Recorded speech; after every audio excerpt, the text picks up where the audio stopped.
Wiyata adalah pendidikan dan mandala adalah tempat atau lingkungan. Jadi bisa kita simpulkan bahwa wiyata mandala adalah sikap menghargai dan bertanggung jawab terhadap lingkungan sekolah sebagai tempat menuntut ilmu pengetahuan.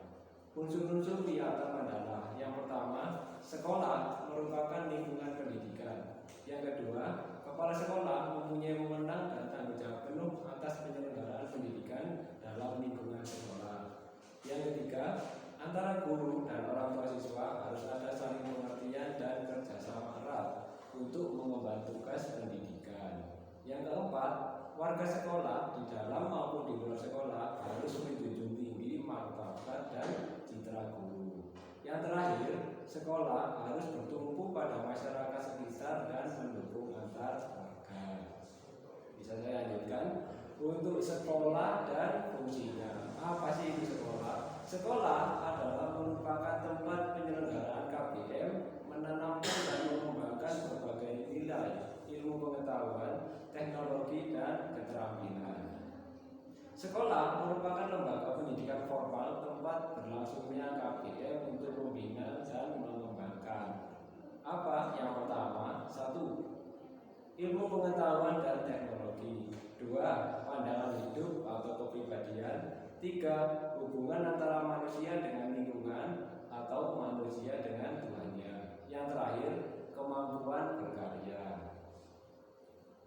Materi berikutnya yaitu fungsi sekolah. Fungsi sekolah adalah sebagai tempat masyarakat belajar karena memiliki aturan tata tertib kehidupan yang mengatur hubungan antara guru, pengelola pendidikan, siswa dalam KBM. Apa sih KBM itu? KBM adalah kegiatan belajar mengajar untuk mencapai tujuan pendidikan yang telah ditetapkan dalam suasana yang dinamis. Seperti itu, diingat-ingat ya, dicatat poinnya. Kemudian saya akan menyampaikan tentang ciri-ciri sekolah sebagai masyarakat belajar. Seperti apa?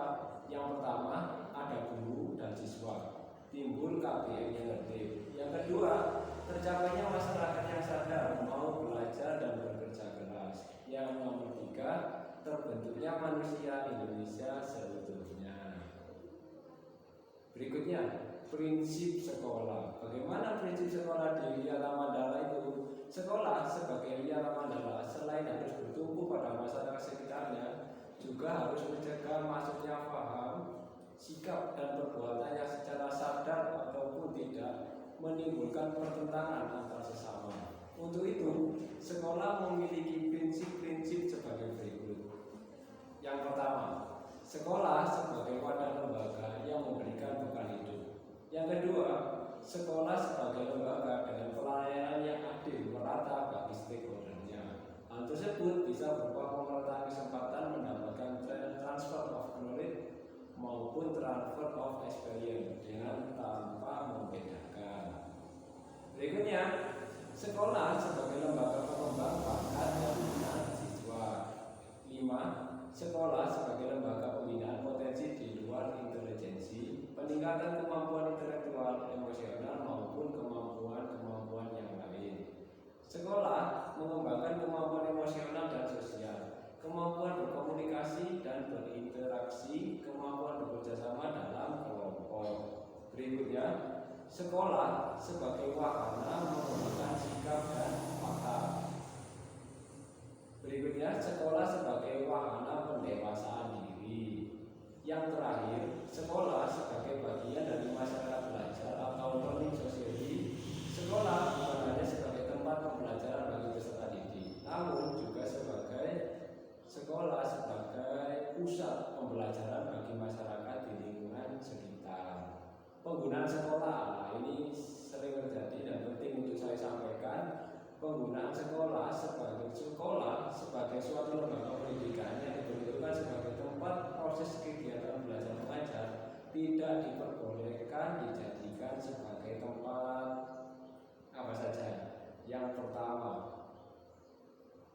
sekolah tidak boleh digunakan sebagai ajang promosi penjualan produk-produk perniagaan yang tidak ada hubungannya dengan pendidikan.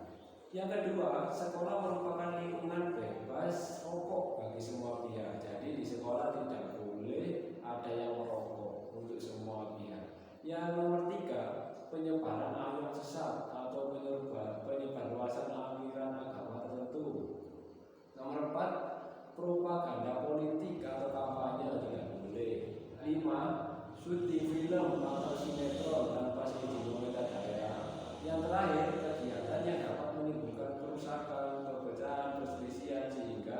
menjadi suasana sekolah tidak kondusif. Nah, dari ke-6 poin tersebut sekolah tidak boleh melakukan hal itu.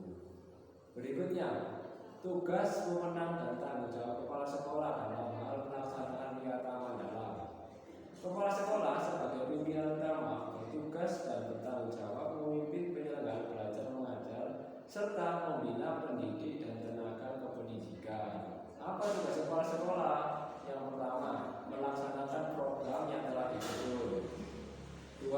Menyelenggarakan musyawarah sekolah yang melibatkan pendidik, OSIS, komite, dan tokoh masyarakat. Yang ketiga, menertibkan lingkungan sekolah baik sarana prasarana dan peraturan-peraturan. Keempat, mengadakan pertemuan rutin yang bersifat intern sekolah. Yang terakhir, menyelenggarakan kegiatan penunjang sekolah, contohnya pramuka, PNR, paskibraka, kesenian, dan yang lainnya. Poin berikutnya yang perlu diingat, mekanisme dalam pelaksanaan Wiyata Mandala yang harus diingat. Dalam rangka pelaksanaan Wiyata Mandala, perlu upaya penanggulangan secara dini setiap permasalahan yang timbul sehingga dapat menghilangkan dampak negatifnya, yaitu dilaksanakan secara terpadu, bertahap, dan berlanjut sebagai berikut. 1. Tahap preventif, upaya untuk meniadakan peluang-peluang yang dapat memungkinkan terjadinya kasus-kasus negatif di sekolah. Antara lain seperti apa? Yang pertama, memelihara sekolah dan lingkungan sekolah, menciptakan suasana yang harmonis antara pihak pendidik dan siswa, membentuk jaring-jaring pengawasan dan razia terhadap kegiatan siswa di sekolah. Berikutnya, menghilangkan bentuk-bentuk perpeloncoan pada saat MPLS atau bullying, itu tidak boleh. Kemudian, mengisi jam-jam kosong dengan pelajaran atau kegiatan ekstra lainnya, meningkatkan kegiatan ekstrakurikuler, meningkatkan keamanan ketertiban, khususnya pada saat berangkat atau pulang sekolah. Itu tahap preventifnya. Sekarang tahap represif, upaya penindakan siswa yang telah melanggar peraturan dan peristiwa sekolah. Yang pertama apa? Mendamaikan para pihak yang terlibat, menetralisir isu-isu yang berkembang di masyarakat, berkoordinasi dengan pihak keamanan, mengikutsertakan